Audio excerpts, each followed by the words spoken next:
Heqja e naftës nga skema kombëtare e mbështetjes ka nxjerrë në protestë blegtorët, të cilët u mblodhën para Ministrisë së Bujqësisë për të kërkuar ndërhyrje emergjente nga qeveria. Ata ngritën shqetësime se sektori i blegtorisë po përballet prej vitesh me vështirësi të mëdha ekonomike, ndërsa çmimet e ulta të grumbullimit dhe qumshit po i çojnë drejt falimentit. Blegtorët theksuan se 1 litër qumësh blihet nga fabrika me çmime më të ulta se 1 litër ujë, duke e bërë të papërballueshme vazhdimin e aktivitetit. Ata kërkuan rritje të subvencioneve dhe mbështetje të drejtë për drejtë financiare në nivele të krahasueshme me vendet e rajonit. Ne të blegtorisë kërkuam ngritjen e subvencionime. Nuk ja dalin dot me ato pak lekë që na japin këta për subvencionet. Nafta se ulët. Qumshi juaj na konkuron. Kërkojmë mbylljen e importit. Qumshi jon dhe ngritja jon nuk është vetëm për neve, është edhe për fëmijët tuaj, për fëmijët e atyre, për fëmijët e gjithë neve këtu. Nafta është ngret, plerat janë ngret, çmimi i qumshit ka ra. Ne po na myt malli importit, sepse ato subvencionojnë më mirë se sa shteti shqiptar. Nuk kena ardhur për politik, kena ardhur për drejtat e fermerëve shqiptar. Sepse po na zhdukin nga Shqipëria realisht.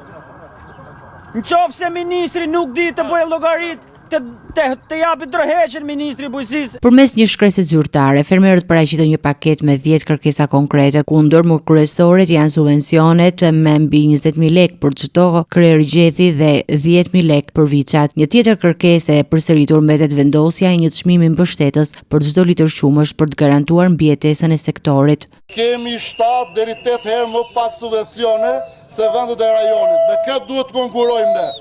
Si mundet të konkurrojmë me vendet e rajonit ku ne nuk kemi një subvencion të njëjtë me vendet e rajonit? Si mundet t'i konkurrojmë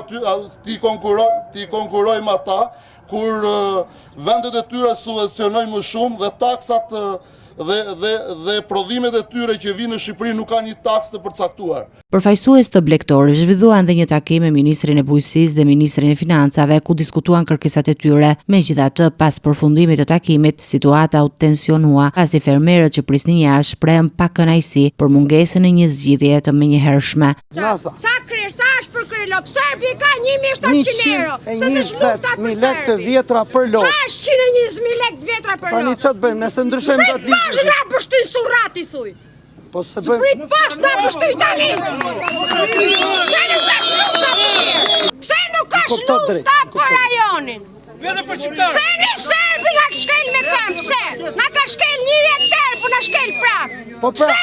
Ajo do të vetë kontrolin e të kanë. Atëre s'duhet 120.000. Se të shlufta, po s'thuj pra të vi, na pështuj se të gjithë Shqipëris këtu se na kanë pështuj deri tani, s'man më.